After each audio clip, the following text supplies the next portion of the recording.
भारतीय सेना में अग्निपथ स्कीम जून 2022 में लागू की गई और इसके साथ ही पुराने भर्ती सिस्टम को पूरी तरह खत्म कर दिया गया। सेना में जितनी भी भर्ती हो रही है वह सब अग्निपथ स्कीम के तहत अग्निवीरों की हो रही है। स्कीम लागू होने के साथ ही इसे लेकर सवाल भी उठने लगे और इसका विरोध भी होने लगा। हाल ही में हुए लोकसभा चुनाव में कांग्रेस ने अपने घोषणा पत्र में वादा किया था कि सरकार में आने पर वह अग्निपथ स्कीम को खत्म कर पुराने भर्ती सिस्टम को लागू करेंगे।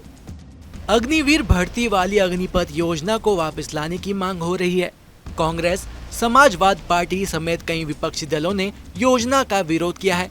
सत्ताधारी एनडीए में कुछ सहयोगी दलों की राय है कि योजना में बदलाव हो। विवाद के बीच वायुसेना के पूर्व प्रमुख और बीजेपी नेता एयर चीफ मार्शल आर.के.एस. भदौरिया ने मीडिया से बातचीत करते हुए कहा, उन्होंने फरवरी में ही अग्निपथ योजना को लेकर chief of defence staff general Anil Chauhan से बात की थी।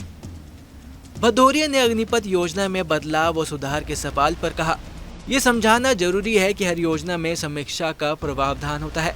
सरकार ने ये कहा भी है, रक्षा मंत्री ने भी खुद कहा है।